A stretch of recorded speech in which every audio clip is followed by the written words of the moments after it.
Okay, and we are back out of recess.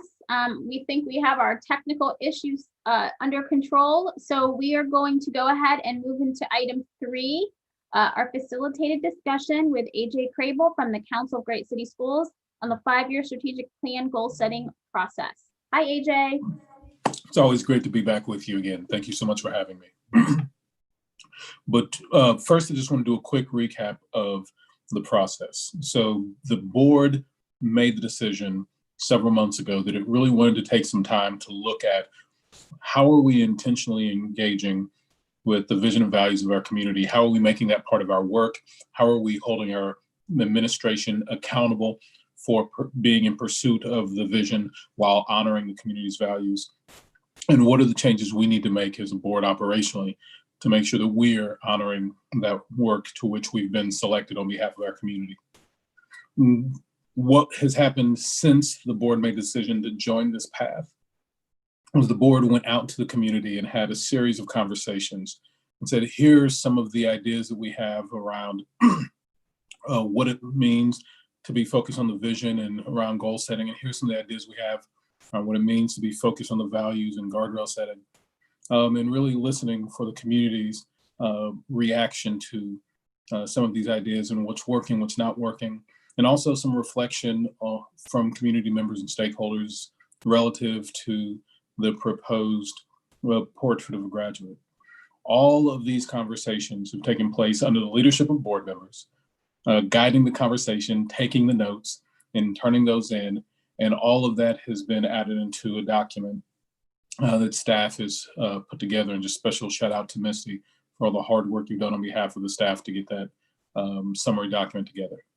Where that leaves us now is with a lot of the preliminary community engagement being done, the work of the board shifts to being reflective not only of the data around student performance that the administration has previously provided, but also now to be reflective of the feedback that the board has received from the community members and stakeholders, students, staff, faculty that's engaged with over these past couple months, and to bring those two into confluence as the board makes final decisions around what should our goals be that represent the community's vision? What should our guardrails be that represent the community's values? That brings us to this evening. What we'll do is we'll first give board members an opportunity to just reflect a little bit on what the community engagement process has been like for you. What are some of the things that really resonated for you? Some of your joys in being able to go out and listen in this way. After the board members have had an opportunity to offer some reflections about what the process has been like for them, we'll actually invite board members to dive into the document itself. We'll pull that up on the screen for folks to look at and to just ask them to reflect on what are some of the key things that jump out from the community feedback for you that really need to be contemplated and receive prominence as the board thinks about what its 5-year goals and guardrails need to look like.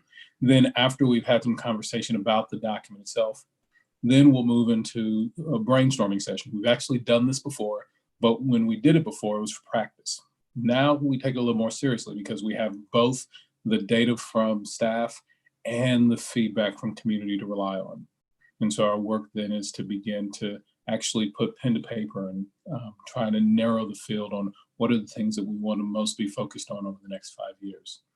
From that, we'll ideally walk away from this meeting with some ideas, maybe even a rough draft, but at minimum a trajectory.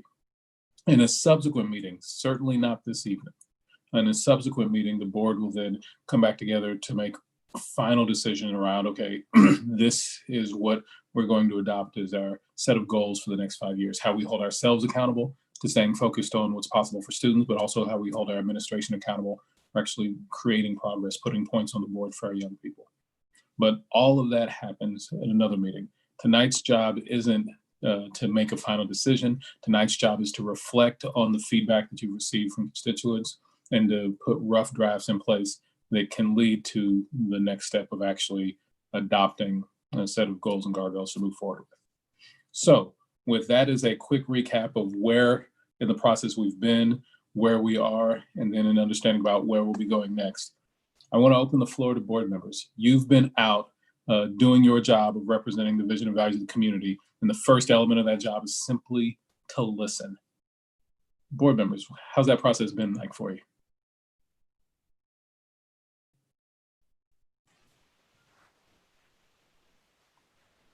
Yeah, Ramona, what's the process been like for you? I think I kind of mentioned it before, the idea of being in front of the community and staff instead of having a contractor or another entity doing the work is better, right? Because we hear it directly instead of interpreted. I think the idea of not responding and trying to answer or correct a comment is always difficult because you feel like it's an opportunity to inform right there and then. But we've got to understand that the comment is there because we have not provided the clarity. So it's definitely serving its purpose to ensure that we're getting information directly from who we need to hear it from, and then hearing it exactly how they meant it versus our interpretation. Thank you. Yeah, Eric, what's this process been like for you?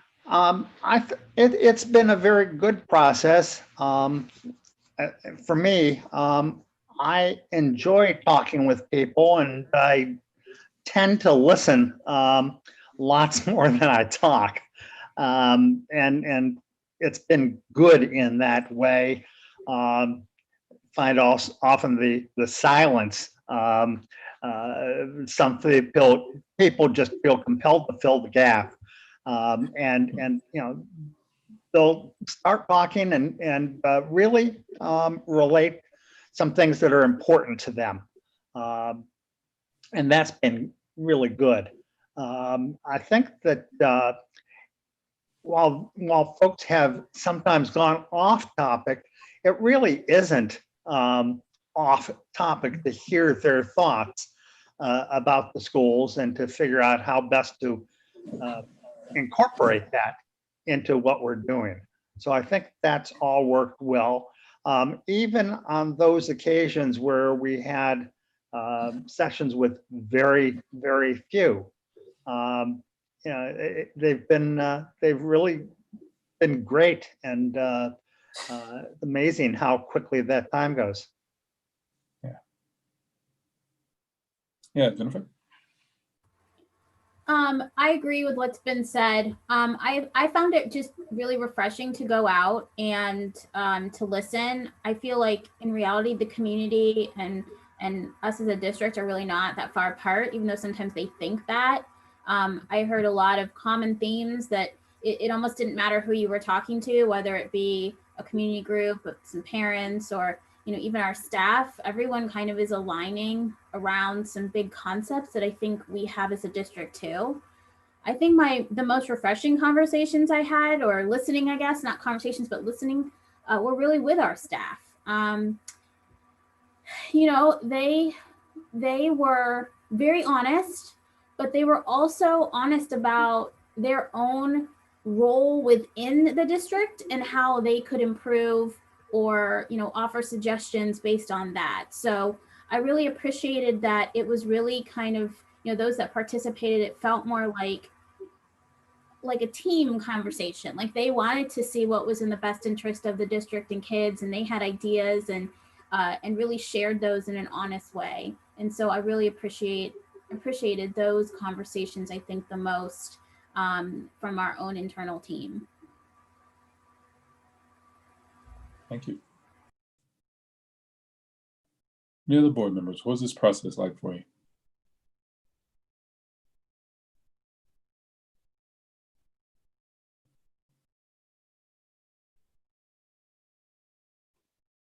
All right, then, yeah, Michael.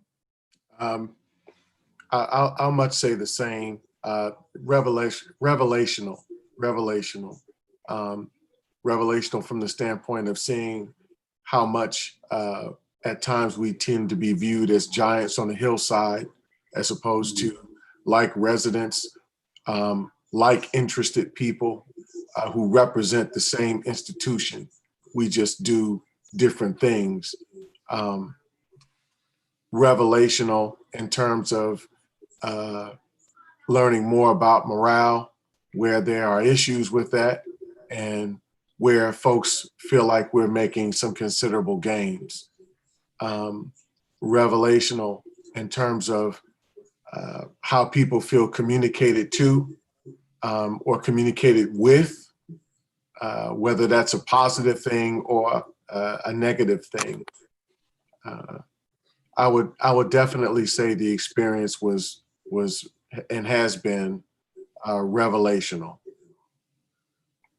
Yeah, I definitely shared that experience myself of not fully appreciating how apart people felt like I was, literally from the day before I was on the school board to the day after I was on the school board. And all of a sudden people saying, oh, well, now you're over there.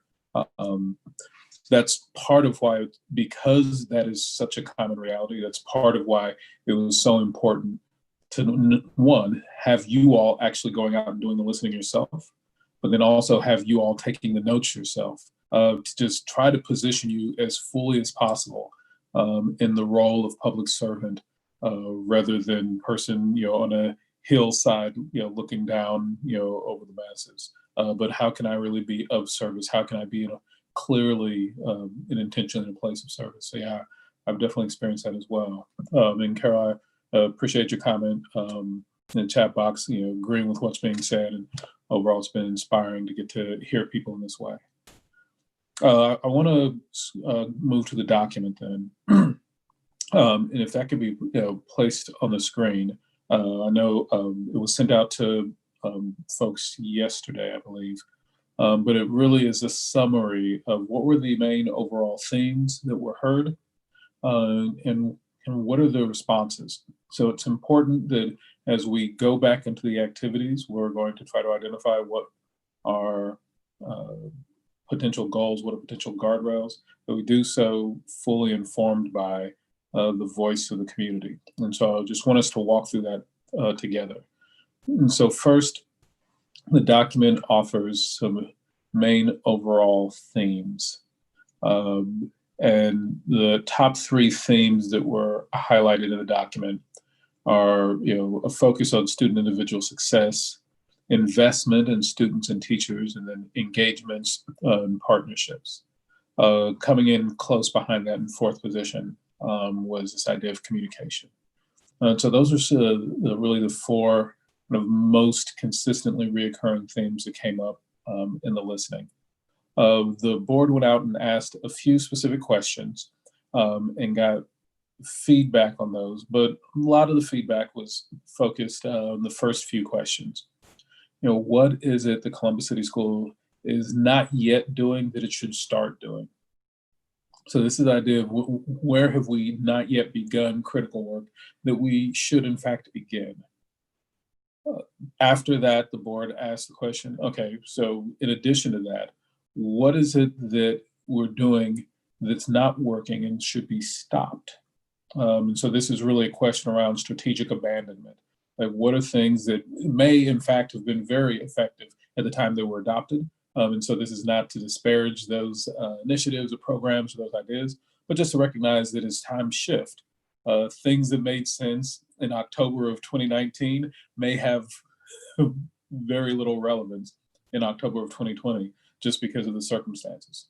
And so being thoughtful about what are things that we're doing that maybe need to be stopped. But then the next question is, what are things that we're doing that's working and should not be changed? What are things that actually are producing the results for our students that we want and need to continue to be honored?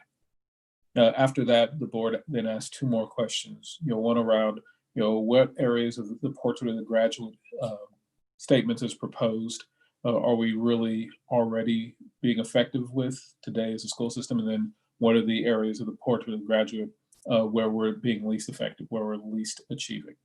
So with those being the questions that the board asked, what were some of the responses that board members that most jumped out at you in the questions that you asked during this process? And again, if If it's possible to put the document on the screen, so be it, but I know board members, you have it individually.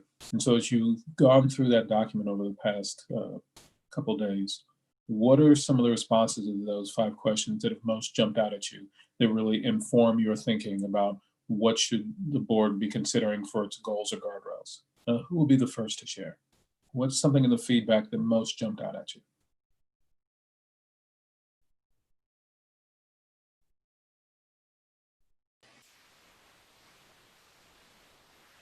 And with the document up, I can't really see all of you, so people will just have to jump in without raising hands or anything. AJ, this is Ramona. Yeah. I think we've talked as a board a lot about communication, and we've talked to administration about communication. So it's very interesting that the feedback was not what we're communicating, it's how we're communicating, so it's the lack of doing it. And doing it in multiple languages to multiple parties. Yeah. So it's interesting how it's not what, it's the how. So when you think about this idea of communication, does that feel more like a goal, something that describes what students know and are able to do? Or does that feel more like a guardrail, something that describes how the work needs to be conducted? I think we should have a goal of good, clean, transparent, accurate, relatable. I mean, you can use a lot of different adjectives. Well, and again, as a reminder, when we think about goals, we think about what are the measurable things we want students to know and be able to do. When we think about guardrails, we think about what are the values that need to be honored on the way to accomplishing the goals. So when you hear these conversations about communication, are you thinking that's more of a goal that needs to describe something you want students to know and be able to do? Or is it more of a guardrail, a value that needs to be honored on the journey to the goals? Probably a value. Yeah, that feels like a value. It doesn't sound like what, so my reading of the document is less about people wanting students to have more communication skills. I don't think people are opposed to that, but the way that I read the document was they were talking about communication from the district to stakeholders. And so, yeah, that feels more like a value. That feels like it'd be more like a guardrail then rather than a goal. Yeah. Thank you for going first. Who else? What's board members? What's something that jumped out at you from the document that you read that might make sense as a goal or guardrail? This is James. Yeah. I looked at the issue of staff morale. And that was consistent in the meeting with the staff members. Should be at the forefront of our thinking regarding guardrails. Is there a particular statement that really resonated for you? Well, in my mind, you must be motivated to want to come into our buildings and teach our kids. And if you are lacking in enthusiasm, either because of something that you don't feel you are equipped with, or just through just the rigors of the job itself, it's going to be very difficult for you to do a good job understanding all of the issues and factors that come into our buildings from the lives of our young people. And as far as I'm concerned, as a board, the one thing that we have to do is make sure that our staff is equipped with everything that they need first and foremost. So none of that I think any of us disagree with, but I do want to nudge on you all as you're responding. What I'm specifically listening for is what is something specifically that shows up in the document. And so I want to dissuade board members from offering your perspectives. This is the time for you to lift up the community perspectives that you heard. And so I'm really looking for you to identify what's something that was in the listening, something in the community's words that really elevates that for you. So I can see several places where you might be pulling from, but I don't want to guess at that. I mean, the exact statements at the top of the document, it says significant staff morale and leadership coaching throughout the district. That was a consistent point across the board in the conversations. And, so they're asking for leadership coaching. And I think that would help them with their morale. They've stated that. Yeah. And again, you're not making that up. You're not inferring that. That is literally what's in the document. That when you ask folks, what is Columbus City Schools doing, not yet doing, they should start doing. That there's an interest in professional development and training. Right. That can help impact staff morale. Yes, sir. It manifests itself in that. I mean, we've got an entire section in there devoted to professional development. And they talk about diversity within professional development and quite a few other issues. Some of them even mentioned going back to some older models that they felt were a bit more effective in engaging in professional development. And so I think that is something that the board can look at, in how we can either shift some resources to make sure that is happening, or maybe use what we already have in a different manner. But, you want our staff to be motivated. And when they're telling you that they're not, you've got to equip them with everything that we can to get them there. Absolutely. Thank you so much. Eric, what's the specific statement in here that jumps out at you that really informs your thinking around what should be goals or what should be guardrails? Well, the first one I was thinking is the one that James just spoke about, professional development. And I think that, I heard that, and I see that in the responses that it's been heard by everybody. And I think that it's important that we focus on what can we do to better equip our teachers for the challenges they face. And obviously there's plenty of notes to help flesh that out. And I think that's a goal. I think that's something that we need to specifically work on. The second area that initially surprised me, but as I've thought about it since I heard it, a lot less so, and that is the focus by many on very practical skills and knowledge that we need to give students that we're not doing. Is there a particular place in the document that you're looking at? Yes, if I can. This would be to the first question, and it's down under prepare students for success, additional classes. Gotcha. And talking about financial literacy, typewriting or keyboarding or whatever. No, that's my word. Theirs was typewriting. Bring back extra and co-curricular classes. Home ec was something that caught my attention, and shop and other life skills. Those are things that I recall from once upon a time in the dark ages where we did a lot of that in school. I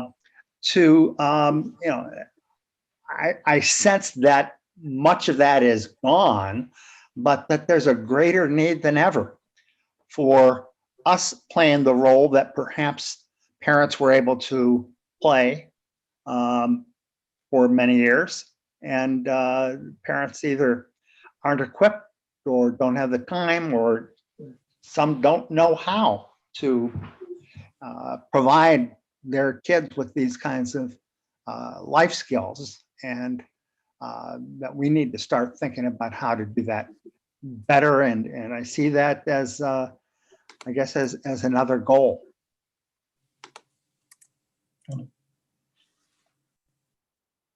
Yeah, something we want students to know and be able to do. That, additional skills development, could be a goal that we set. Got it. Who's next? Carol? Yeah, it won't surprise anyone to know that I thought that the consistent desire for social emotional wellness, trauma-informed practices, restorative justice, making that all a priority. Well, where in the document are you? Oh, where in the document am I? I mean, it definitely was in the, I can't scroll through Jen's document, sorry. It was right before equity. Okay. Right before equity, wraparound services for students. If you go down, it's right before the F. There you go. That's the section. Right. It certainly came up. One of the things that I thought was interesting is it came up both with community partners and staff. So it was kind of consistent throughout the community. What I wrestle with a little is whether it should be a goal or a guardrail. It's kind of how it certainly is a value on the one hand. On the other hand, we have ways to measure it now. We could do pre and post for certainly small SEL. We can do wellness. There are tools to measure that. I mean, we could, so I'm debating goal versus guardrail on that. But I think that I anyway believe I was impressed with how consistently that came up in every conversation that I was a part of. And that people were happy we were doing some of it, but that we needed to do a lot more. Yeah.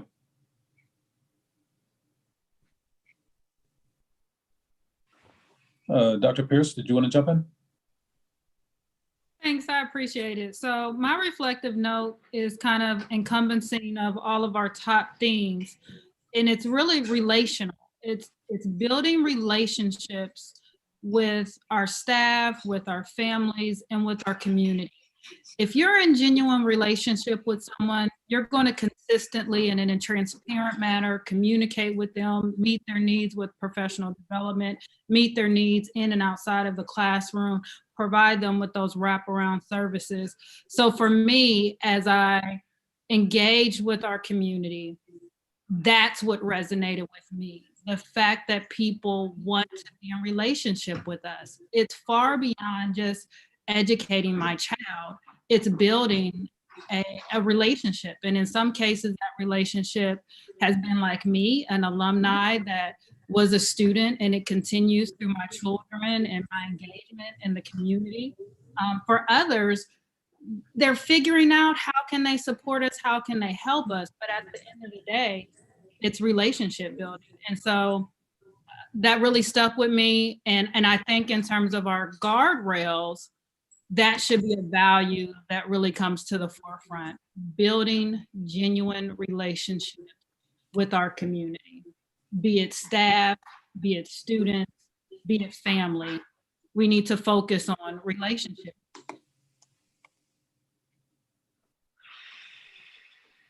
Yeah. Anyone else want to jump in here? Something in the document that jumps out at you?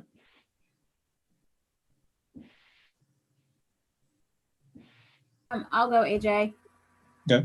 I do agree with my colleagues, so I'll add something different. And it is more about the academic portion of our program, and I don't think that this is a surprise to anyone, but the desire to have more rigor, whether that be academic or even considering, more rigor in how we develop students for life, right?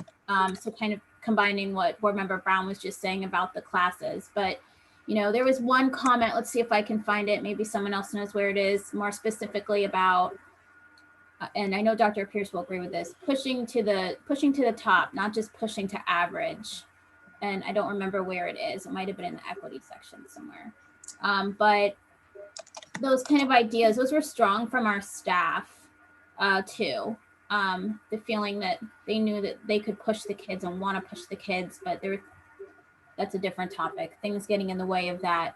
But this idea that we really can and we can expect more from our students because they can do it, and our teachers know they can, and that kind of attitude towards it. Sorry, I'm rambling because I was trying to find it, but I don't see the statement. If anyone else. But I do remember hearing that. Yeah, I saw it when I was scanning earlier. I saw it on here.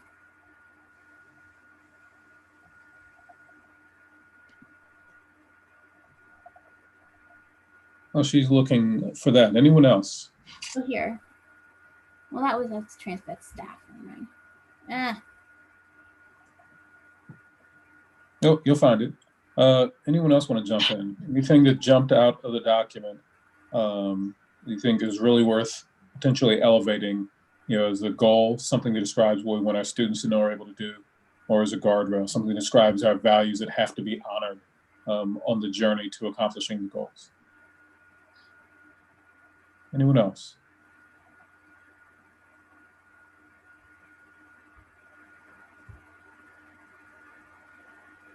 I mean, I do also like this equity mindset idea, but for me, this is a total guardrail on everything that we do.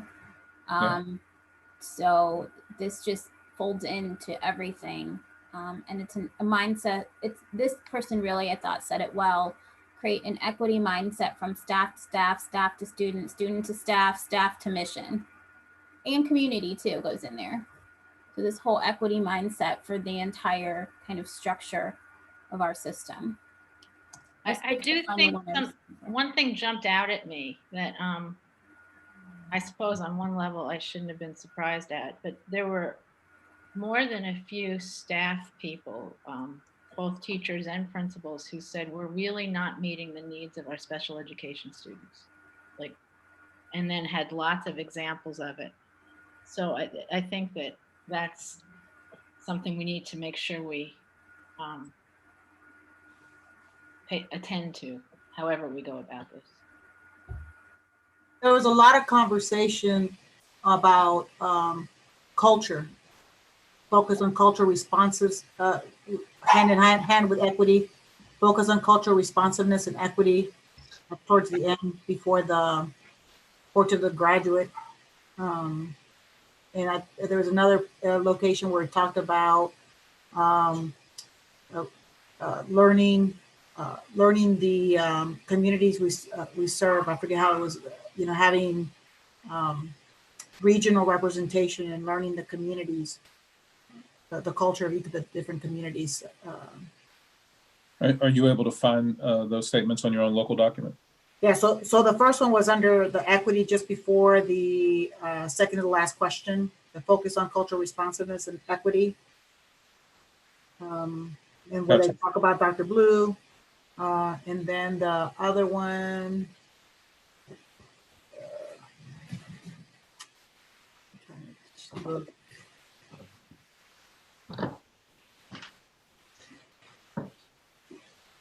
it's a long document. You all did a lot of listening. Ramona, are you in the other document? What other document? The one that I'm not showing, the big spreadsheet? No, I'm in this one. Oh, you're on the summary? Oh, sorry.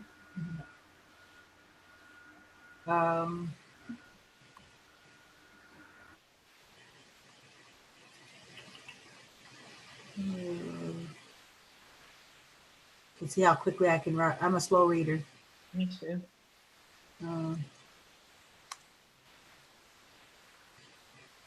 I'm going backwards, so.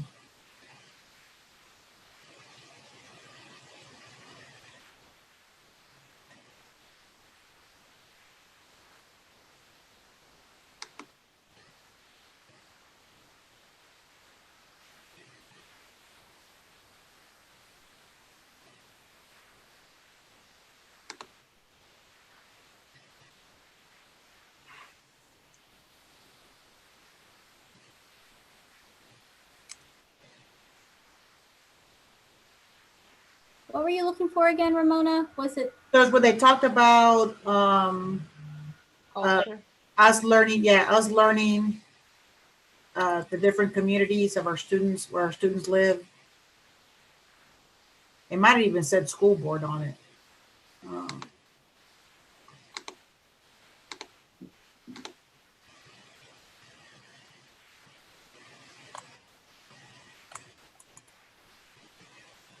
Well, I had one around, while you're looking, I had one around quality of instruction and consistency. I see them both as something the community value, wanted to see exhibited from us as a value set, but more importantly, as something that was demonstrated through action. Is there a particular statement that you're Yes. reading from? And the lack of investment into staff and students. One that particularly stood out to me was CEA contract. A lot of things we can't accomplish because of what's in the contract, i.e. lesson plannings, admins can't ask for lesson plans, et cetera, et cetera. On the rigor end, it was stop underestimating students. We should be nudging them from average to higher. Oh yeah, that's what I was looking for. Where was that? Again, that is under lack of investment into staff and students.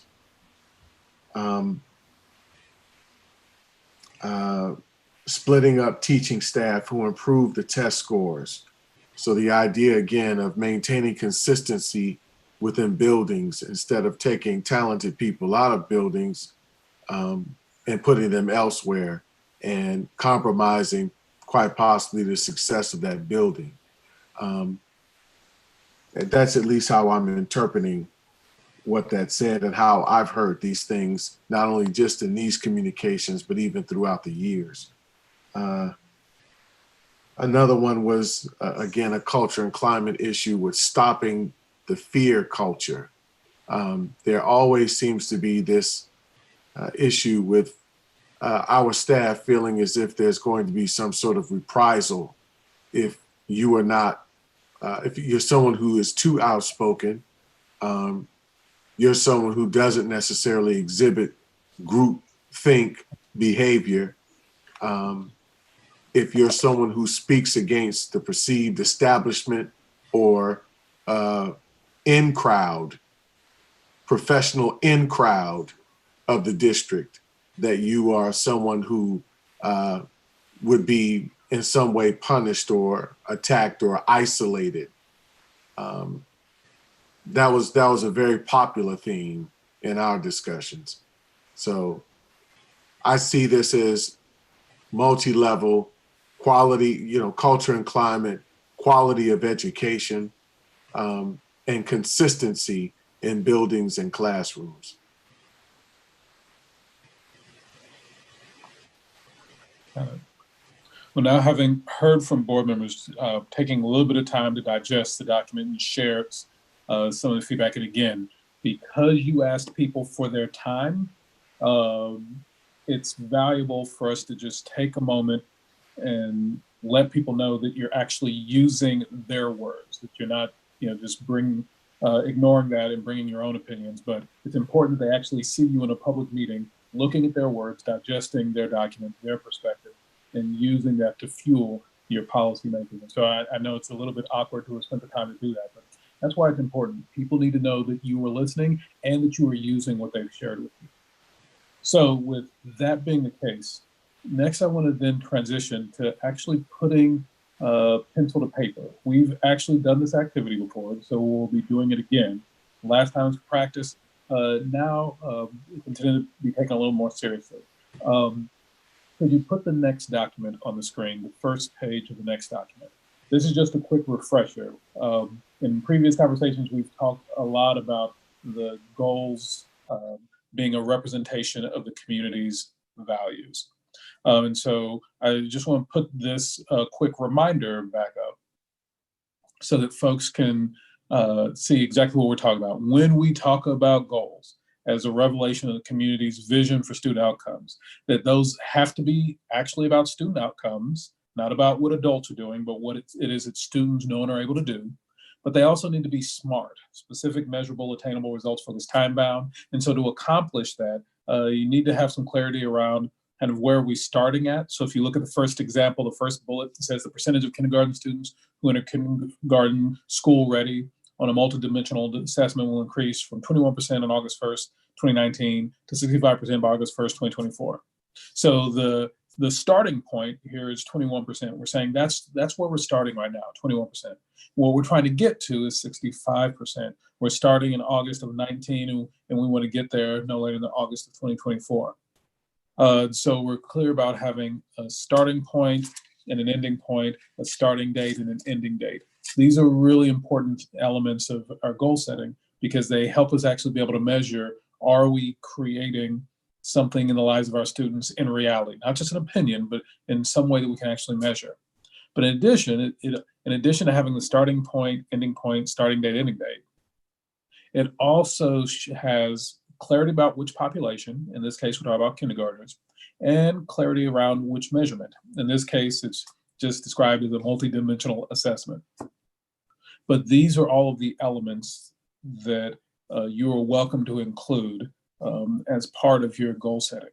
And so to give you just a few examples here, again, these were put together long ago, examples that you've already seen, but I put those up again because what I want you to do next, board members and superintendent, is I want you to take a moment and based on the feedback you've received from community that we've now digest, the feedback that you received, the assessment of student performance that you received previously from your superintendent, I want you to take all of that now and on your own locally, write down no fewer than one, no more than 5 potential goals.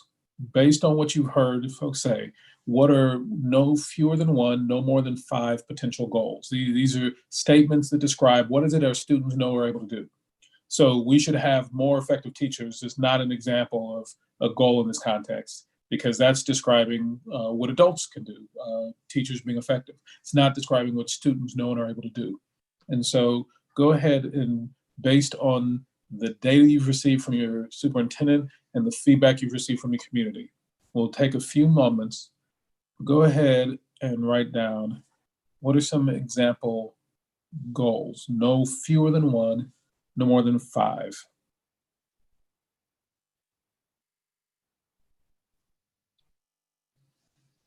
As you have any questions, feel free to shout them out or put them in the text box.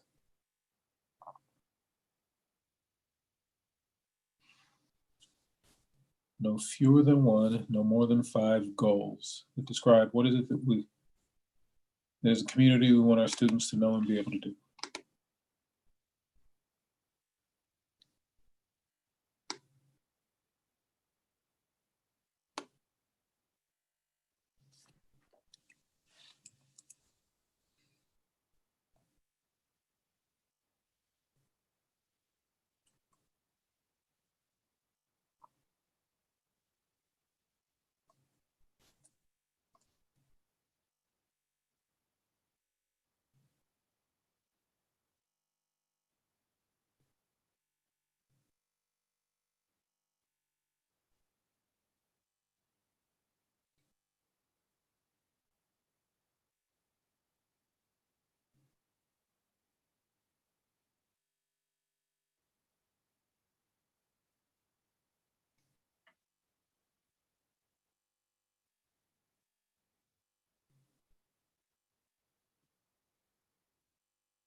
as you've come up with your 1 to 5, my request is go ahead and enter them into the chat box, and then we'll copy and paste them into a new document so that we can all see them.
All right, so if you haven't already, go ahead and put your ideas into the chat box, and we will create a document and start copying and pasting those in so we can all have a look at them.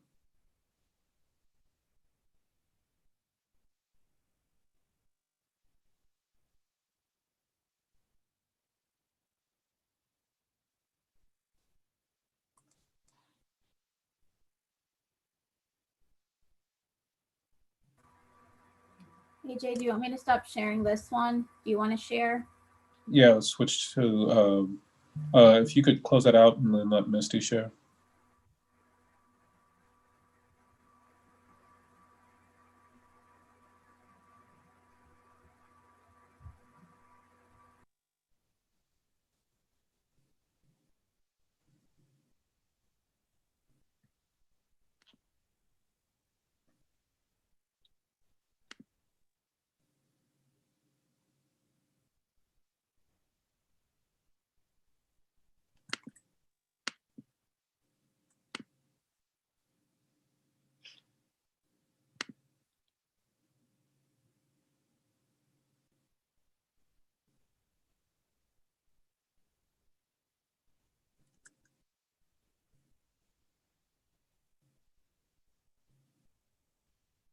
Yeah, Misty, if you could pull that back up. So That- it won't let me like have my chat open and share my screen at the same time. So because I'm only on like my laptop. So if someone can just share that Google Doc, I can copy and paste into it, since you will see like the updated version as I paste it in, if that makes sense. I can share. Is it the same doc that we had? Yeah. Yeah, and just scroll down and I'll copy and paste it in.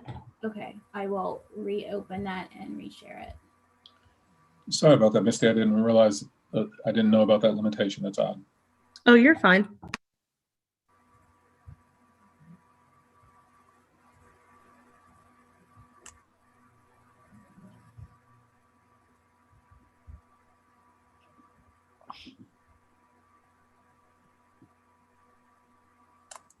Where are you putting it in after this or under here? Go to the like all the way at the end. It should be like another page. Nope, it is not. Let me put it, I'll put it on that page. This one? Yeah, I'll put it on that one. Let me see if it pops up. Shouldn't it just like pop up? Yeah. Boy, we are not doing well with tech today. We've been good up to this point, really.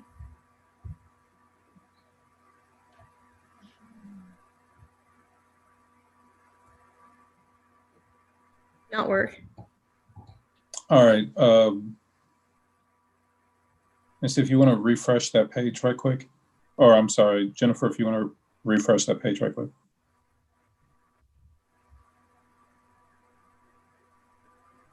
There you go, Misty. You should be good to go.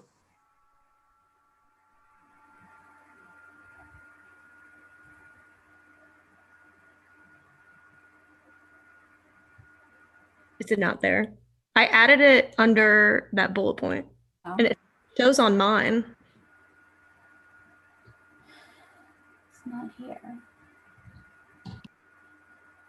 I mean, do you want me just to throw up a new document and throw them in? Let's Or I see. could do it. I guess I could put them in here since I have it open. I don't know why they won't show up. No, it looks like her edits are happening now. I just saw you do something. I was doing something. Oh, that's unfortunate. It is.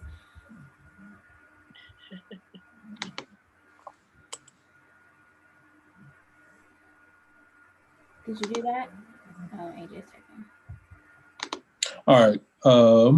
While we get all that sorted out, I'll start adding these in. Board members, what there is to do is to start reading through these and try to identify which ones can be Wait, AJ, do you want combined. me to cut and paste them out? It's probably easier. Please. Like, here's one. Is that, can you see He is it? a fast typer though. We can't forget that. He is a fast typer, but I don't know if you can beat cut and paste. Yeah, unfortunately I can't. Try though. So you were doing that one that Ramona wrote, or James wrote. Yeah.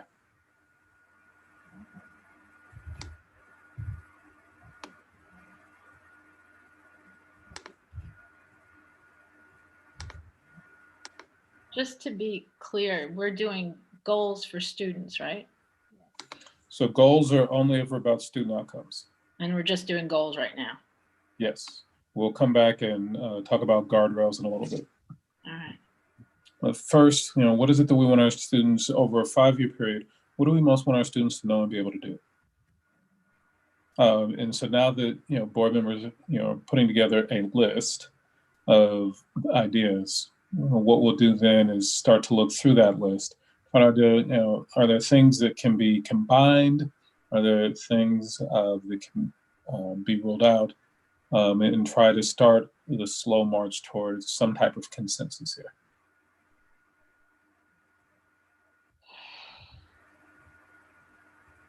So AJ, I color outside the lines and think outside the box. So 2 of my goals are related to cultural competency. I'm a firm believer that our students cannot achieve and reach their optimal levels if our teaching staff isn't meeting them where they are.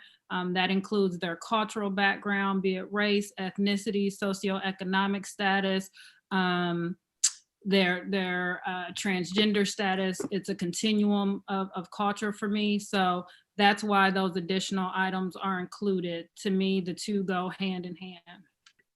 Let me scroll to the one. You're at the bottom here.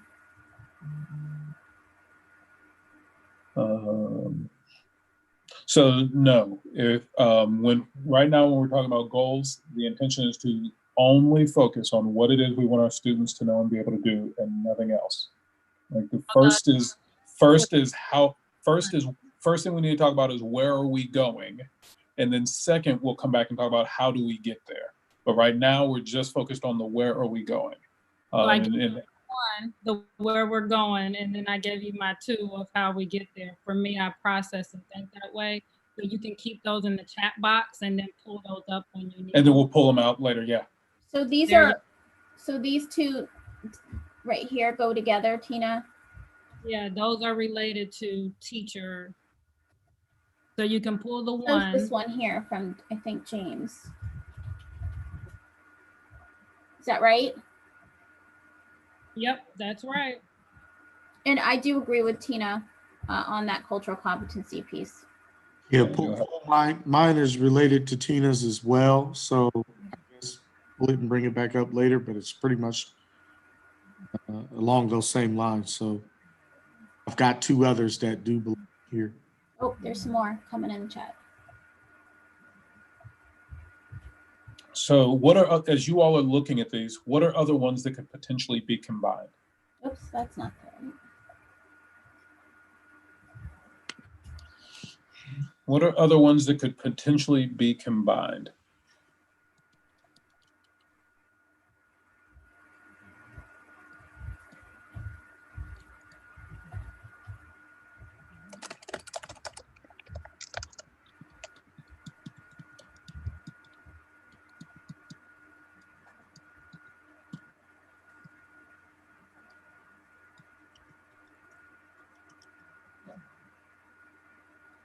I mean, I see couple proficiency, so those are the same kind of idea around reading proficiency at 3rd grade. I see a couple of those.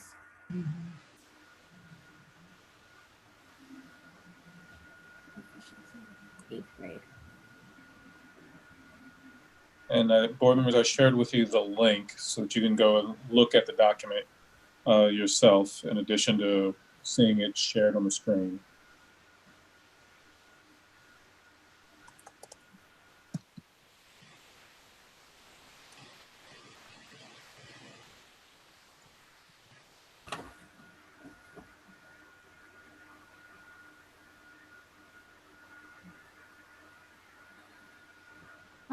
I didn't write mine because I was doing this part, but I remember last time when we did this as our practice, we had talked about ideas like gap closure as measurements too.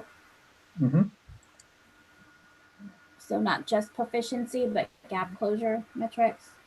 Yeah, so generally speaking, some of the opportunities we talked about were goals that speak to increases in proficiency, goals that speak to growth, and goals that speak to gap closure.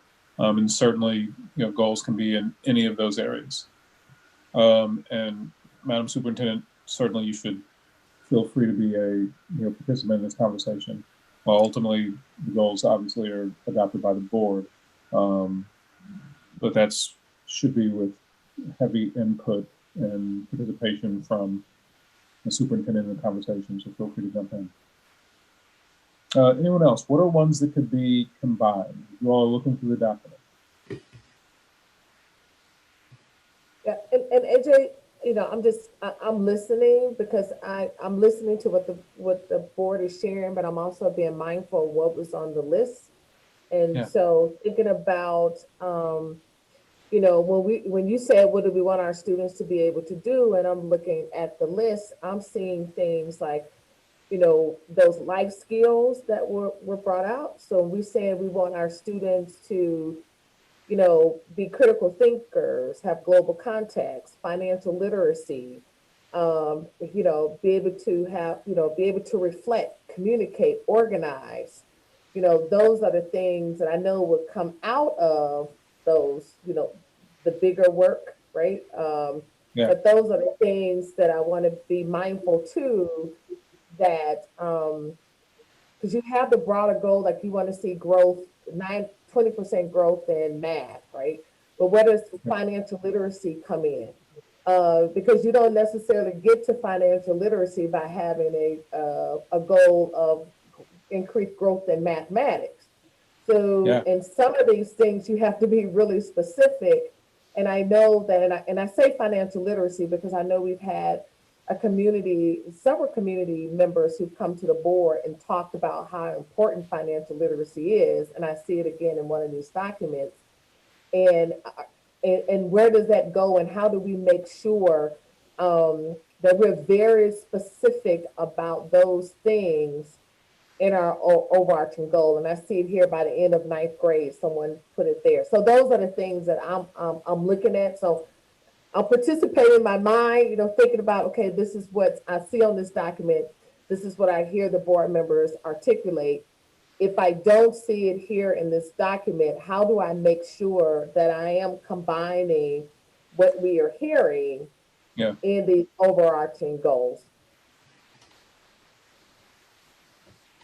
And then also some of the things that we talked about, our students, we want them to be better writers, better communicators. Where does that, where does that fit in this work? Because those goals are what people see on paper, And it doesn't necessarily resonate that there is going to be action or some other additional work behind it that would still facilitate making sure our students have work experiences. They're able to debate. They're able to be expressive writers, through our extracurricular activities. So I'm just being mindful that, Yeah. that those things can be in these underlining these overarching goals. So I guess that's where I'm a little stuck too. This process is not how I strategically plan. And I do that all day long. And so I'm trying to learn your process, HA. But I'm also trying to figure this out in context with the process that we're doing with Battelle. And then this idea of what is the board's role versus the superintendent's role. And I know that we want to pick some overarching goals and, make those our priorities. And those are the things that, she's going to report on. It doesn't diminish other things we have to do or other things that she has to work on, like she was just talking about. But how do we know if we're going too deep? In the context of everything. We got some data, which is great, but we also know there's so much more going on. And we just, again, had like the Safe School Work Group where we looked at even different data regarding other issues that weren't part of this process. Yeah. So I don't know. I'm struggling a little bit with, it feels very, very specific on some of this that I feel like is part of the academic program that the superintendent should be doing to accomplish a bigger goal we set for her. But maybe I am looking at this wrong. I hear what you're saying and what your concern is. I think one of the things that we're really trying to do in this process is distill, and at least for me, that's how I'm interpreting it, distill what the will of the community is categorically, and then, attach that to some very relevant goals that we know from our level of things are absolutely necessary for student success in the district. I agree with you wholly that this doesn't negate other responsibilities incumbent of our leadership, but for me, I see the process as distilling what community will is and making sense of it in a way that creates some very measurable things that we as a district can look at. This is not an old conversation either, because we've had this conversation years past, whether it was graduation rate, whether it was the pre-K piece. There are any number of ways in which we've had this conversation in the past, previous to this iteration of the board. But for me, again, I think it's an opportunity for us to distill those things that are important to us in terms of value set and things to accomplish to help us give the superintendent a bold, big, hairy, audacious goal kind of direction, a bag. Yeah, that makes sense to me. What you just said, Michael, and I definitely agree about metrics and data and measurements, and we should have those and we should be following those at different, at every meeting. I don't know. I'll just let the process go right now. If you guys are connecting to it, that's fine. Jennifer, I'm having the same issue because I was having to go back and look at the superintendent's summary. And then I'm also sitting here thinking about the portrait of the graduate information. But as I'm saying, increase in X to get Y, I'm wondering if we have all the X's. Yeah, maybe that's where I'm struggling, Ramona. I don't know if we have enough information to make these goals yet. And also thinking about, in this lens of equity, when we are talking about, looking at it more in terms of, regions, or a lot of the measurements are full district wide, which I don't know if that's good or not. I think it's okay to write the goal in such a way so that we're telling them to take a baseline and then we can go from there. Like, I think if we have a good goal and we just don't have an appropriate goal, that's a reflection of what the community feedback said was important. I don't know that the absence of an X is necessarily a problem because we could structure the goal in such a way so that we get our baseline. Like, for example, you know, if we decided that the social emotional wellness of our children should be a goal, we would have to get them to measure it in the beginning of this 5-year plan and then decide what an appropriate growth, annual growth or 5-year growth would be based on that. And to add to that too, Carol, you know, there potentially could be staffing too, right? Implications to whatever the priorities. Oh, yeah. Right. So Definitely. all of those pieces. So if we say SEL, then we want to see that in all of our, you know, increase by 10% across the district, for example, right?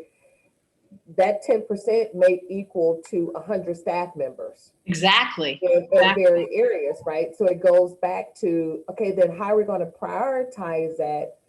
You know, how am I going to prioritize that to meet that goal to make sure that, but you're absolutely right. So I think, well, I think that's when you turn around, about it.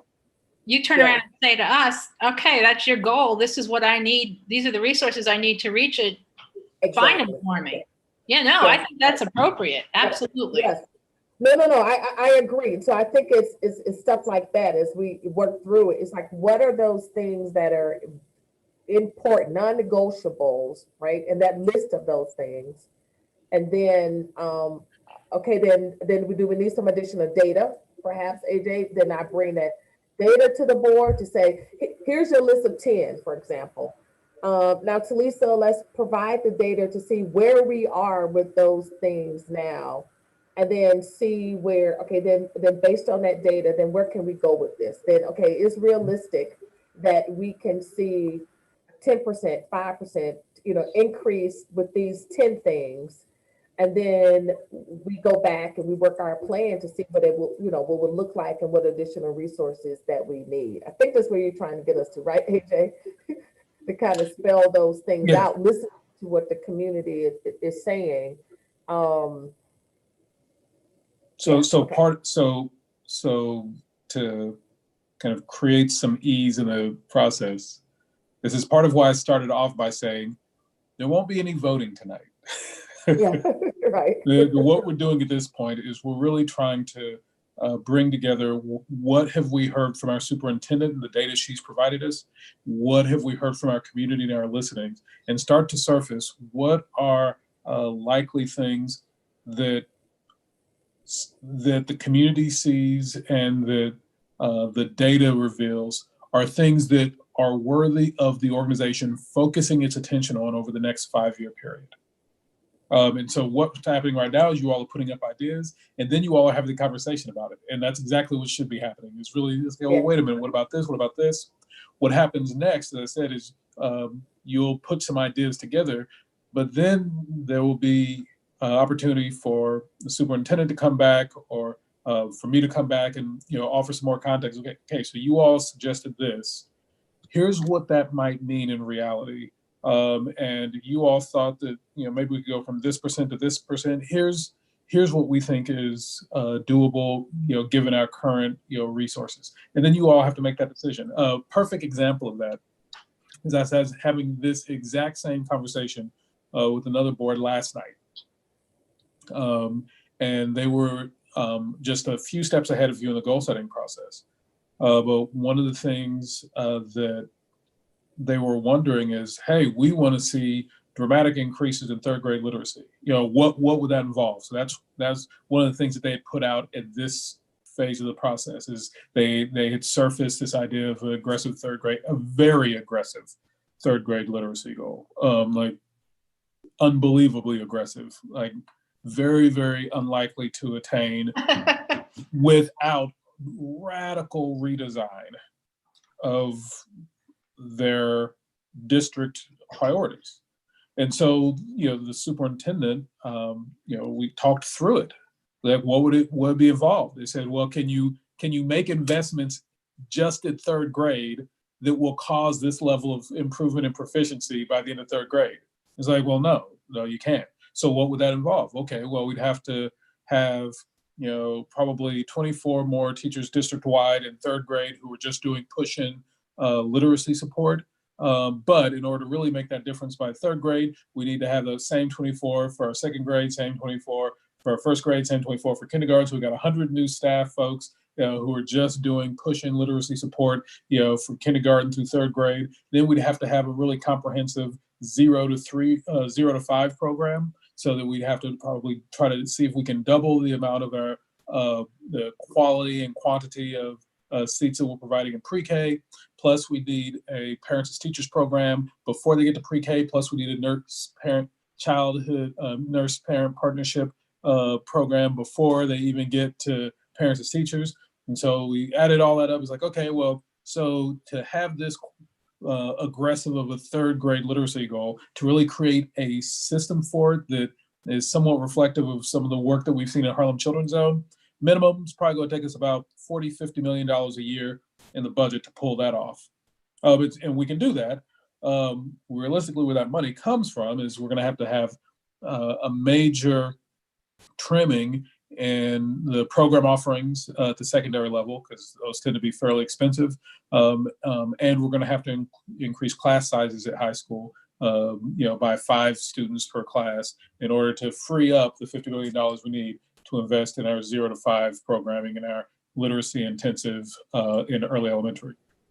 And once the board heard that, then the board was in a position to say, okay, is this still something we think is the right thing, that we really lean into this heavily, or do we scale back a little bit, or do we go somewhere else entirely?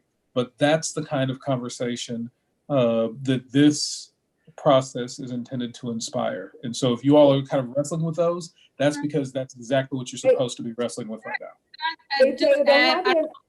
Oh, okay. I'm sorry, Dr. Pierce. No, you're fine.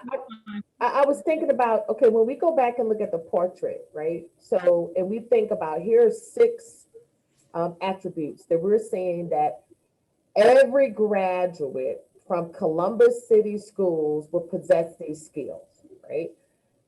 Then should our goals kind of help get there in some way? Not every goal be specific, but if we're saying that when you graduate from Columbus City Schools, you're going to be, just think about technology. Our students will leverage technology. We already have a plan to become a 1-to-1 district. So we have that. We're saying by 2022, we would be a 1-to-1 district is the long-term goal. So technology, I think, has to be a part of one of our overarching goals, because we're saying that as a graduate from Columbus City Schools, this is what every graduate would have, this specific skill, along with creativity, communication, adaptability, et cetera. So how do we ensure that alignment long term? I mean, because this is, I know we have our short term 3 to 5 year goals, and then we have our portrait, which should stay in the district for 10 years to come. That's 15, our commitment to the community, right? So how do we make sure that that's aligned, that we're purposeful, that we're not trying to accomplish 2 things? Yes, we're increasing our test scores, for example. We're making sure our students are reading at grade level. We're making sure that they're prepared to go to college by having whatever those metrics are, ACT, SAT, SATs, et cetera. But at the same time, what is a critical thinker? What does critical thinking look like? What are those skills and those programs that we want our students to be a part of as we get them to thinking critically? Because then that becomes, in my mind, those are those extracurricular activities. So every school, for example, may have a debate club, but every school may have a chess club. Those activities that we know that's going to get our students those long-term goals too. So I just want to make sure that as we wrestle with this and as we're planning, there's some short-term pieces, but there's some long-term pieces too that I want to make sure we're setting the course for as well. So I know it's, we can get there, but I just want to make sure that we don't forget it or set two different agendas or lose one in the process of focusing on this. I'm sorry, Dr. Pierce. You were saying something when I was talking. No, I think your thoughts are very point on, but I think AJ, with your example, and I think with much of these goals that we've outlined, we started with the bias that the test accurately assesses our students, right? Like most of those tests are culturally biased, right? And so for me, if as I listen to our parents, it's not a matter of if these kids, if my babies are proficient by state standards, it's a matter of, are they at a particular Lex out rate? When my kids come home, that's my question, what's your Lex out? Where you at? Can you read a chapter book, right? We want to see that our kids are not so much by. This is exactly the time to have that conversation. So remember I said that the board in your goal setting, you'll have to identify what's a starting point, ending point, starting date, ending date. And you all have that part's easy. But I said you also need to be intentional about deciding what is the population that we're focused on. And that could be really broad or that could be really, really narrow. And I said you have to decide what's the measure that the board would find acceptable. Now you can leave out those if you want, but anytime you exclude those elements, then you're leaving it to the superintendent to make an interpretation and to use her best judgment on it. Or if you're not comfortable with that, then you can be prescriptive of that in the goals as well. And so whatever the population, whatever the measure are, if it's important to the board that those be defined, then this is the time when you need to bake them in. But that's a decision you all would make, whether you want to use state assessments or whether you want to use local assessments, or if there's some other assessment that you think is appropriate. Like, this is absolutely the time to be having that conversation. And to be fair, a lot of boards won't describe which measure and leave that to the superintendent, but a lot of boards are very specific about which measure they want to use for exactly the reason you described.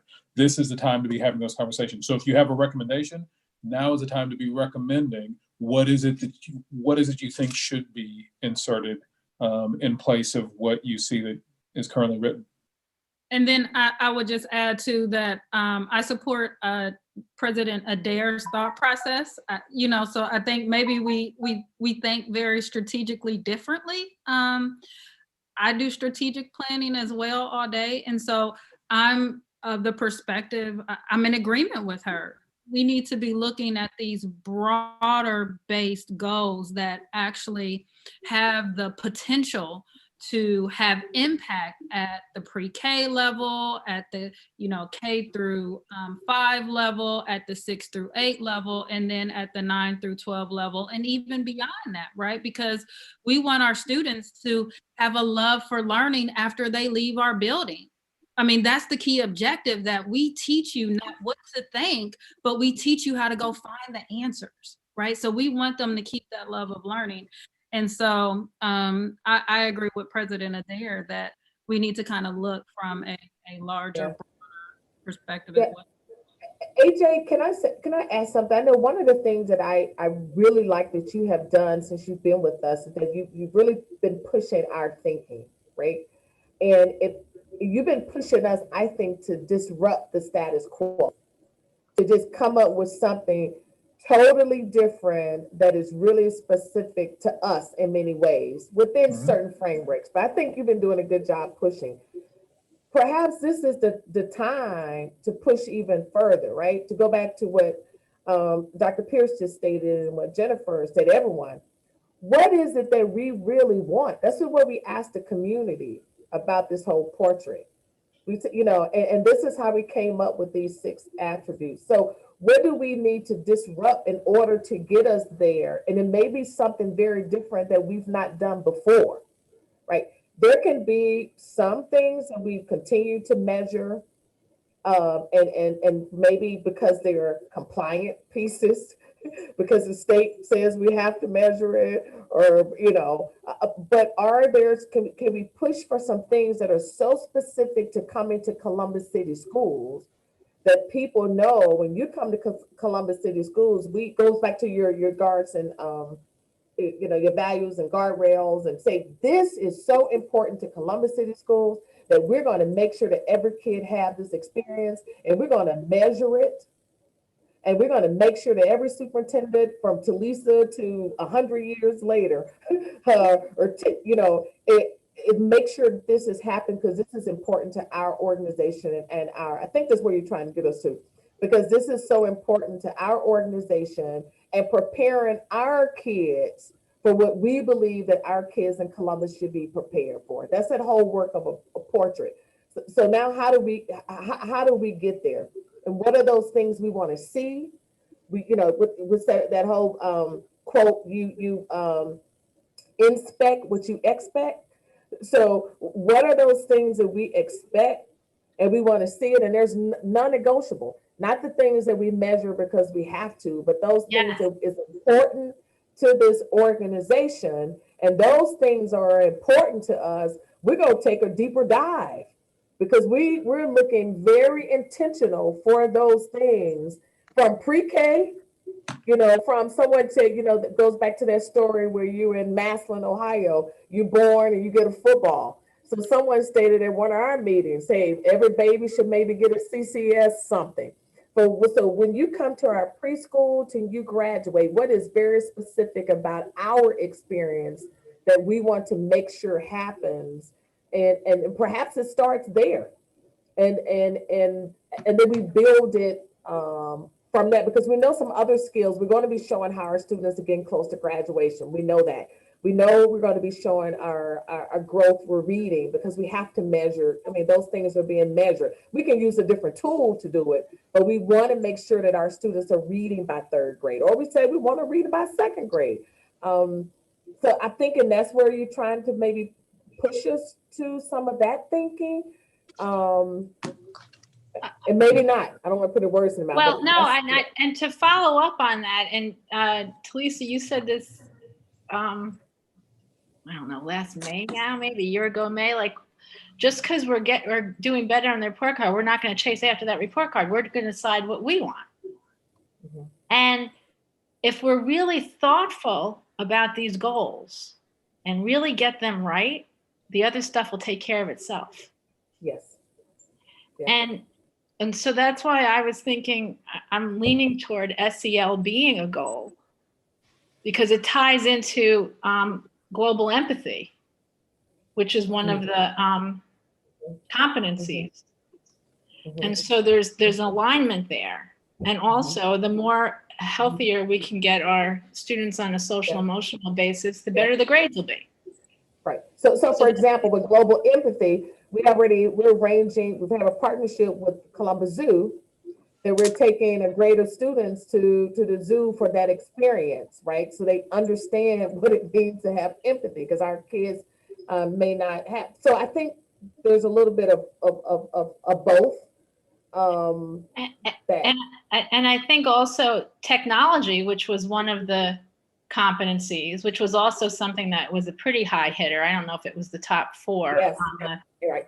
But it's one of the things that Michael Cole said. Look, Talisa, our kids, we're pushing technology. We have to turn quickly to Chromebooks. How do we make sure that our kids are very proficient with these Chromebooks and our families? And we've had Dr. Blue shared the other day, she was reading some of the survey data from Panorama. And one of the students stated that was very difficult for him was the different platforms. So the student said, my gosh, I'm on a computer, but I have to navigate 5 different technology platforms. It's a lot. Well, and And so I so- would say getting technology right on that level, on the functioning level. But when Right. you get technology to the highest level of integration into instruction, and that's when we really start closing the equity gap. Yeah. And then then we can have our students and have scholarships and then have them come back and be employees for us, be technicians. But yeah, you get my point. Yes, and so good. I think that, a technology goal that we're managing to, and I don't even know how you'd go about writing it, but Yeah. if somehow it integrated the idea of not only getting proficient at the functionality, but somehow a goal that our students are able to demonstrate some of the higher levels of. Yeah, but the goal can't be proficiency. The goal has to be above that because, we're talking about kids that are entering, they're going to enter a workforce. You think about our kindergartners, and it's not even the same tech world we have right now, right? Yeah, so I misspoke with proficiency. James Ragland has been looking to say something, I Oh, think. sorry. James, go ahead. James, do you have something?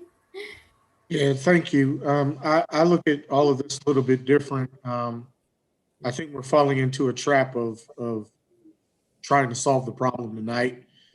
AJ used the word brainstorming when we started. And so I thought that this was a process by which we would get all of the ideas out and use some of the meetings that we have coming up to kind of fine tune all of those things and kind of pare down some of the stuff that we want, really kind of give Dr. Dixon and her team some ideas of what we'd like to see, and then allow her and her team to kind of give us some input on what that may look like. I'm a bit disheartened that we've kind of shifted away from that. I also want to talk a little bit about testing and accountability. I have a disagreement. It seems like with many of you, I want our students to pass the tests. I understand that the tests are culturally biased, and that phrase has been thrown about since there's been standardized testing. In my mind, we should teach students about cultural bias and use the energy that comes from them learning about why cultural biases happen and why it happened to them specifically, to engage them in performing better academically. We just throw terms about and leave it at that. I mean, Carol's used the term, these other things will just take care of themselves. Well, I don't see that happening. We've been saying that that's been the case for, decades now. And the achievement gap, particularly for Black students, has grown while things were supposed to be taking care of themselves. And I believe that we have the tools in place if we rethink how we teach, what we teach, and who is teaching specifically, to get to these kids and let them understand what has happened to them from a historic perspective. That creates a different level of energy for them and can fuel that love for learning, because they're learning about themselves. They're learning truth about why they're in the situation that they're in. And we've got to, in my opinion, I don't understand how we're sitting here talking about rigor at the same time that we're promoting the suspension of accountability. Somebody's going to have to explain that to me. So, Board Member Ragland, please. Wait a minute, I wasn't finished, sis. Well, just ask for that. Now listen, I've watched y'all go in for quite some time, and I've kept my mouth shut. I took my notes, and I'm getting my points out. Please allow me to say my truth, because I've listened to y'all's. I'd like to respond when you're done.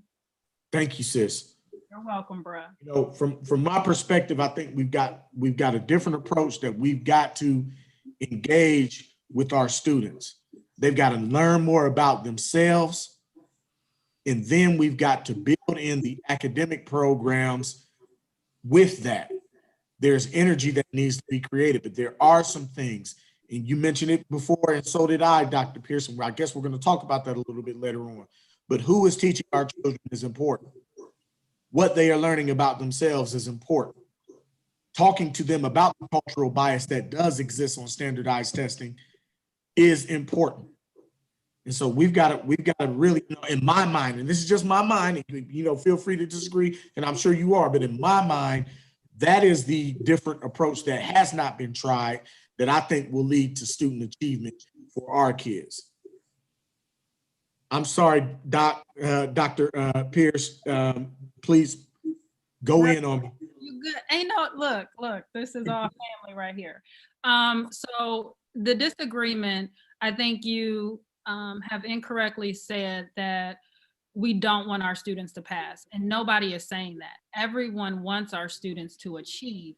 What we have questioned this evening is whether or not the test, whether or not certain tests are accurately showing the achievement of our students, are showing how smart our students are.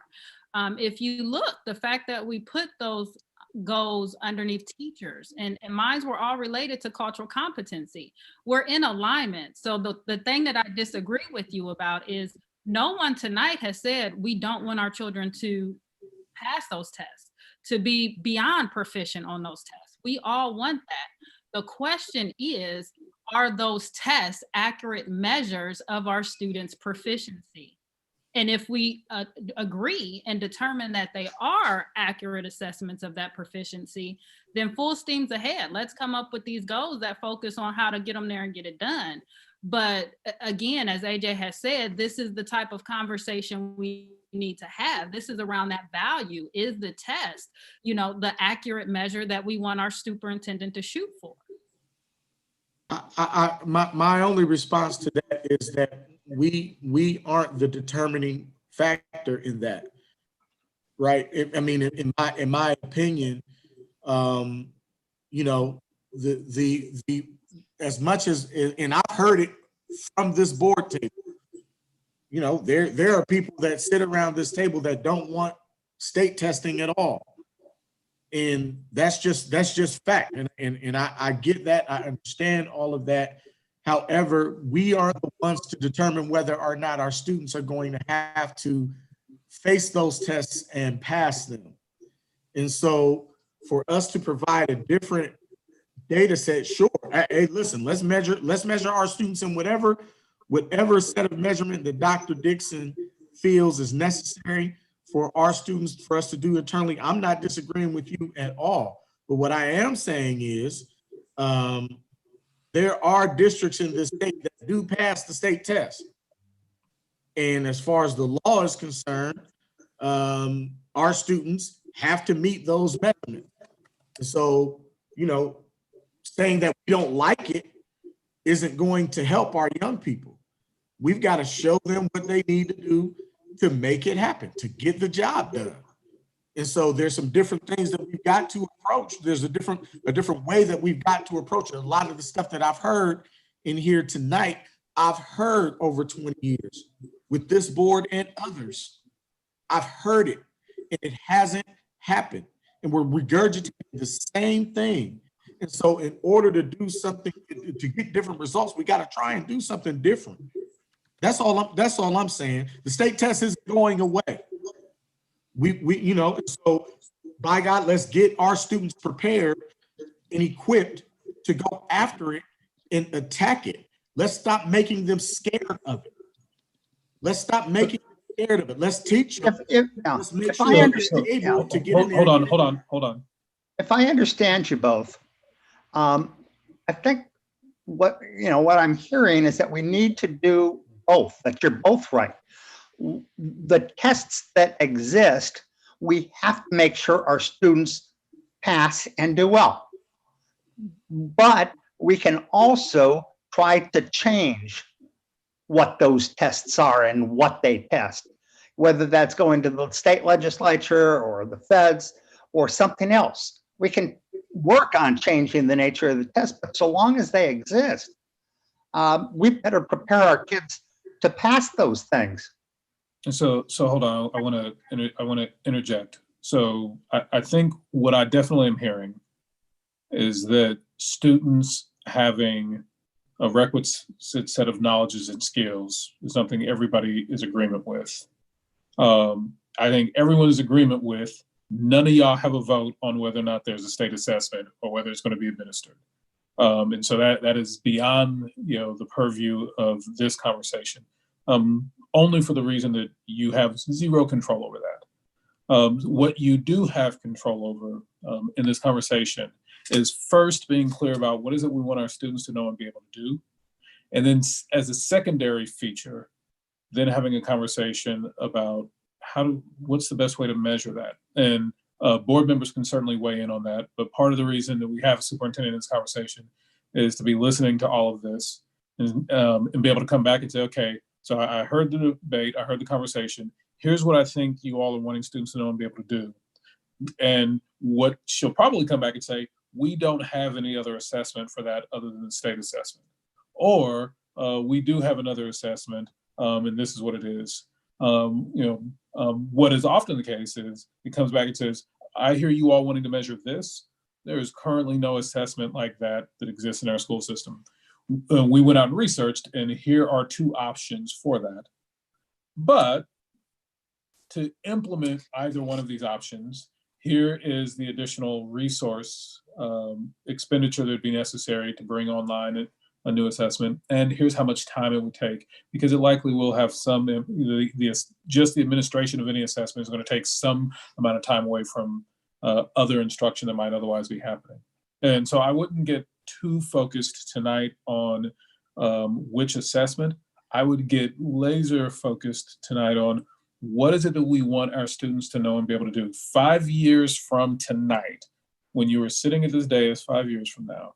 What is it that, based on the data that you've heard your superintendent present to you, based on the feedback you've heard from your community, and based on this sense of alignment with the larger 15, 20-year vision that's represented by the portrait. When we come back 5 years from now, what is it their students, what is it we want them to know or be able to do that sets all that up for success? And then this question of how it gets measured, we can come back and address that. And depending on your answer to that question, it may be that the state assessment is the best assessment. Depending on your answer to that question, maybe the state assessment is absolutely horrible only because it doesn't cover what you want. So I wouldn't get hung up on the measurement yet. If there's not clarity among the board on what that should be, then let staff take a run at it and come back with some ideas. But what you want to spend some time on, and we're only going to be in this conversation for a few more minutes. And so any other thoughts about what is it we want our students to know and be able to do? And again, it could be significantly outside of the lines of what is conventionally discussed. My challenge in these conversations, I've got my own ideas. And so if you see me intentionally leaning back, it's because I'm trying not to infect your conversation with my kind of radical, worldviews about these things. But I would encourage you to be radical in your beliefs around what your students could possibly know and be able to do 5 years from now. Right. So something about, we talk about, there have been people that have stated that we needed to change our curriculum and move to have more, having a curriculum that reflect more African Americans, Black culture, et cetera, right? That's been stated. A person has come to the board who's willing to work with us. So is that important? Because then we're talking about, as we think about global empathy, for example, and students being able to resonate about and learn about different cultures, is that a part of our work? Is this a course that we're going to infuse in our district? Well, hold on. We're not to the how yet. I mean, I'm not saying that yet, but I'm just using that as we're thinking about something very different. And when I put here, what do we have? We have to create our stop do list. What are those things that we're going to stop doing to focus on the things that we believe are priorities for us, and let go because they may not have an impact right now. Actually, Talisa, let me push you on that. Maybe this will help board members in their as we're doing this brainstorming. So imagine that you all did implement the most culturally appropriate in the places where it needs to be, Afrocentric, it's Afrocentric. In the places where it needs to be Latino-centric, it's Latino-centric. Like you, above and beyond all other school systems on the planet, have implemented the most culturally, you've decentered, whiteness from your worldview in a way beyond what anyone else has done. If you did that, 5 years from now, what would be different in what your students know and are able to do? Yeah. So, Talisa, I'm asking you that question, Talisa. I don't want you to focus on the how, but but for brainstorming purposes, imagine you implemented that as a how. What would be different in what your students know and are able to do 5 years from now as a result of that? Our students would know more about themselves, right? Because we've been talking about that our kids don't know who they are. So our students, I think, would be able to have empathy for others because they know about themselves. I also think our students would be more focused on reading and expressing themselves, because in order to dive into that work, you have to be able to read, you have to be able to think critically about the impact of that work because you're learning about yourselves. So I think our students will, just from having this focus on something about them, be able to express themselves differently, that those outcomes will show in reading, maybe in writing, etc. That's what I think. And so that's the type of brainstorming I'd encourage you all to do is, get beyond the how, because we'll come to that. But imagine that we implemented the perfect version of whatever you think the how should be. Correct. What is it that students would know and be able to do 5 years from now as a result of that? James, I saw you waving. No, I think that is the secret sauce to the other academic barriers that we have. I mean, there's all types of national data that show that Black students learn better from Black teachers. There's all types of data that show that when you have a school environment that is culturally competent and is conducive to the student understanding themselves and the teachers and the other staff members understanding the students, that the students achieve more academically. There's all types of data. So let's imagine that you implement all that flawlessly over the next 5 years. What will your students know and be able to do 5 years from now as a result of that? More of what we require of them.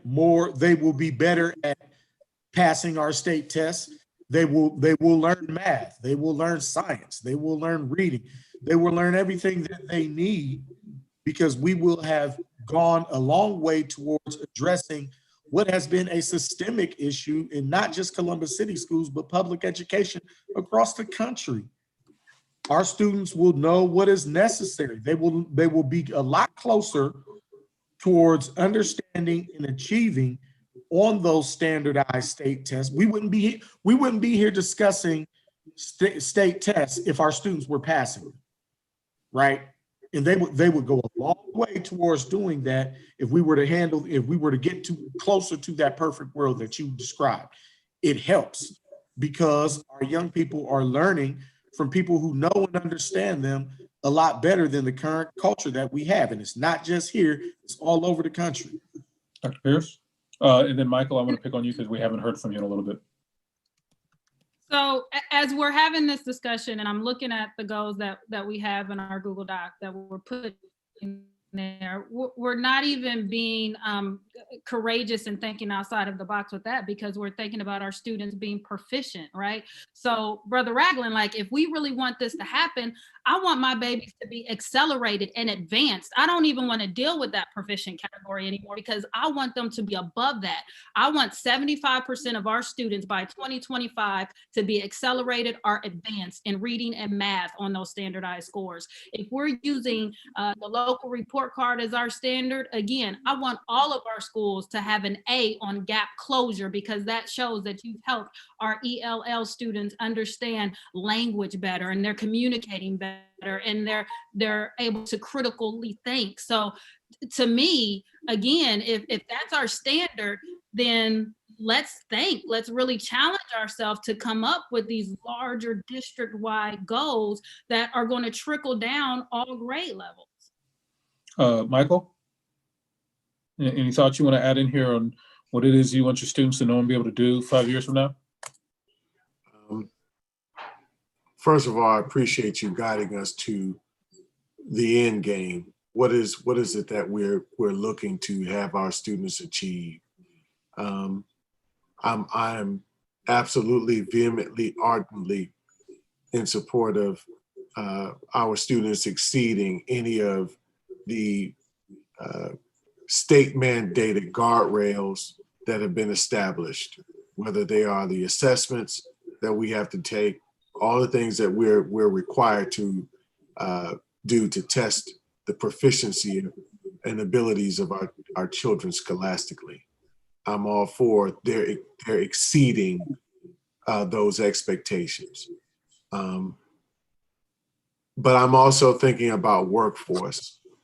I'm thinking about, my 9 to 5 and what the work is that I am involved with to not only ensure that folks exceed what they're being trained to do, but they're also being pathwayed to workforce, to be productive, to be viable, to be creative, to be all the things that our respective industries need our talented students to be, our graduates to be.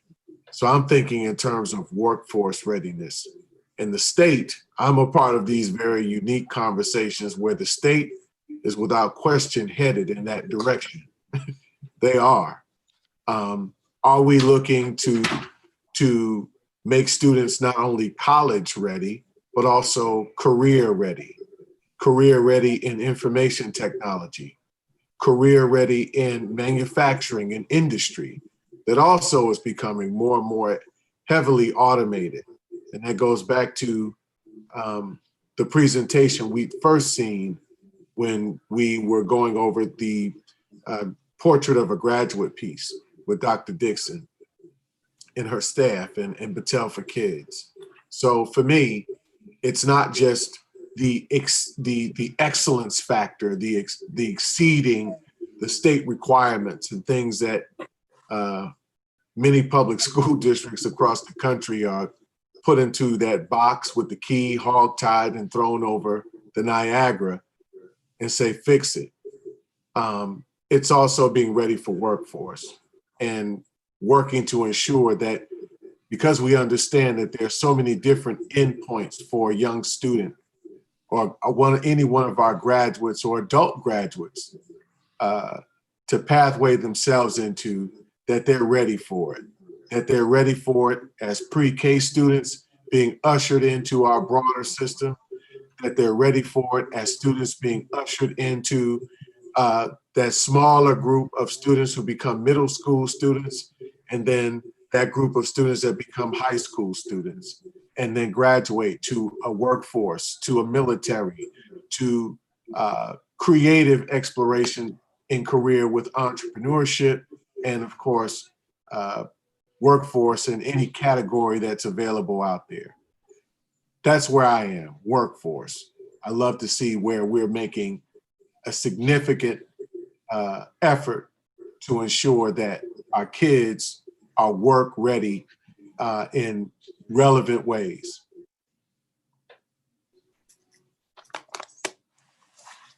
We've been going for a while now, and I need to be mindful of the fact that you all have some other conversations you need to have this evening. But before we transition away this conversation, I want to just go around the circle and give people one more bite of the conversation. So I'll ask a prompting question. After everyone has had an opportunity to share, what will happen next is I'll be working with your administration to try to take some of the ideas that you already put down on paper, as well as the ideas that are lifted up in this conversation, and come back to you all with, okay, here are some ideas based on what we've heard so far. And that will be an input for the next conversation. So not only will the next conversation include the next slice of this, but then during that conversation, we'll do this exact same process all over again, but regarding the values. So this conversation has been all entirely focused on the vision. What is it we want our students to know and be able to do 5 years from now? The next time we run through this, it'll be the same conversation. It'll be around the values. What are the things that have to be honored on the pathway there? And you all have already started entering some of that.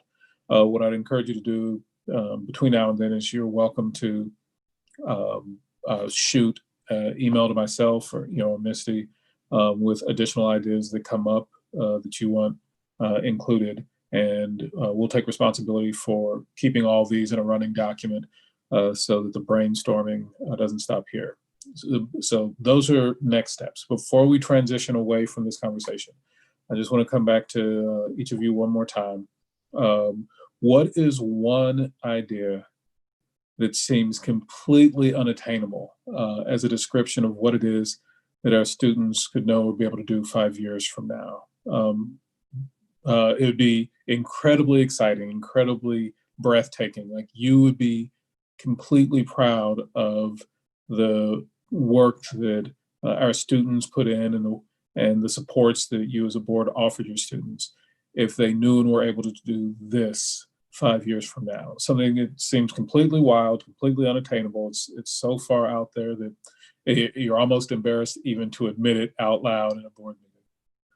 What's one thing that'd be just completely audacious that your students might, but it would be amazing if your students would know and be able to do 5 years from now? Eric?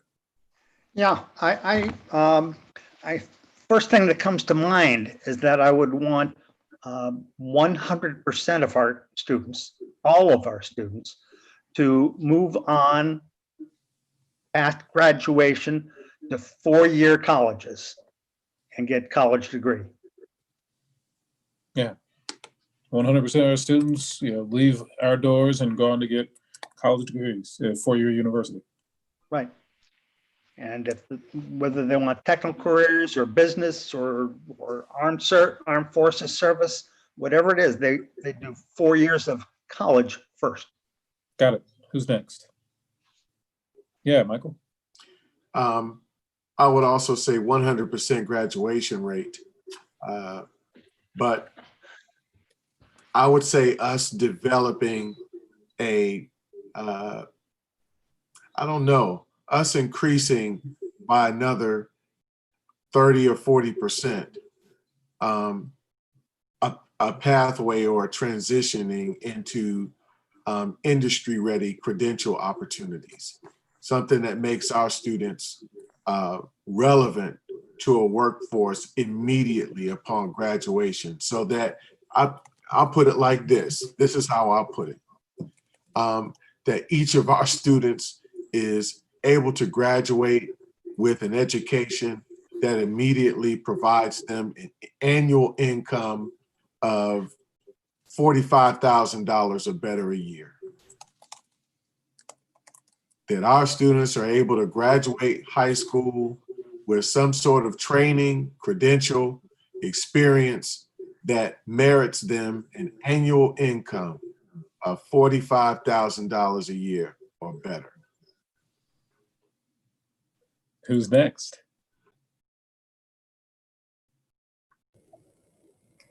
That in 5 years, every graduate will have left the city of Columbus and traveled out of the state or out of the country.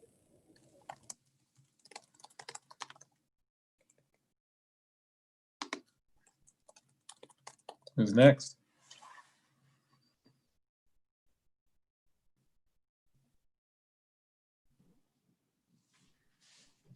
In 5 years, none of our graduates end up dead or in jail from violent crime because we've given them options for the rest of their lives.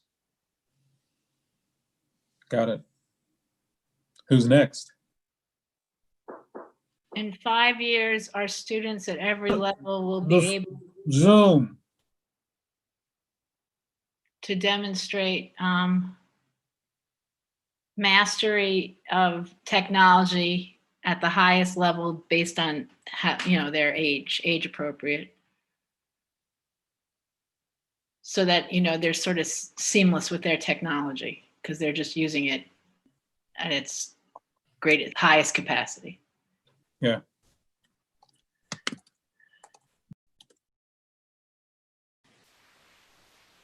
In 5 years, our students have life skills and social emotional skills that provide them the opportunity to succeed in their career path.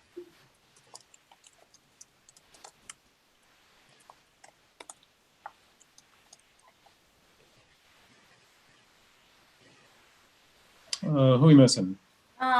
In 5 years, 100% of our students, if taking a survey, would say that they see themselves in our curriculum and know that they are valued for who they are. 100% of them would say that they would see that. What I'll do is I'll continue to work with your superintendent to take all of this feedback and try to digest it down to some concrete ideas that are then available for you all to work through at our next session. And again, also in the next section, we'll have this exact same drill down into what are the values and how do those need to be captured. And so be doing your early brainstorming about that as well. Board Chair Adair, back to you. So AJ, you gave your closing before I gave mine. Oh, I'm sorry. No worries. So Wait a minute. 1, 2. Oh, I'm sorry. I had a word wrap. I accidentally counted this one twice. Yes, ma'am. Dr. Pierce. okay. That 100% of our students know that we have high expectations for them and that they are confident in whatever they decide to do in the future.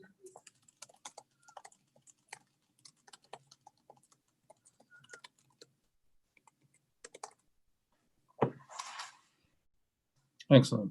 So the work that Dr. Dixon and I need to do then is trying to take all of these ideas, try to identify, what are some potential goals that are smart, that describe what students know and able to do, that would be worthy of this board's consideration. And then we'll take this level of brainstorming and pour it into that. And again, we'll also engage in conversation around guardrails. Thank you all for just pouring into the conversation. And as a formal thank you for the completion of this large, big push that you all have done on community engagement and listening. I'm just really proud. I've seen boards completely fumble the community listening, and that is not the case here. And so just kudos to you on jumping into that work, not hesitating, doing it with fidelity and letting it lead your thinking. Thank you much. Jennifer? Thank you so much, AJ. It is always a pleasure, and we look forward to our next session with you. Thank you so much. All right, board members, we're going to try executive session again, and hopefully no more tech issues. So, Vice President Reyes. Let me pull that up.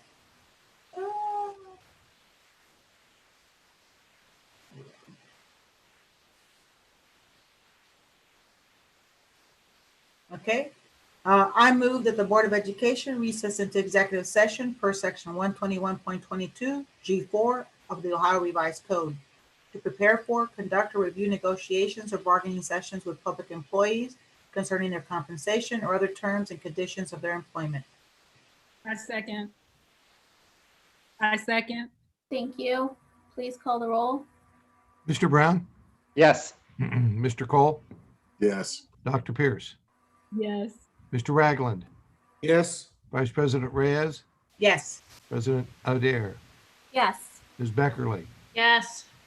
Motion carried. Thank you. Thank you to those that are not joining us for executive session. Have a great evening, and we will return to our public meeting to officially adjourn this meeting. Thank you all. See you in executive session in a moment.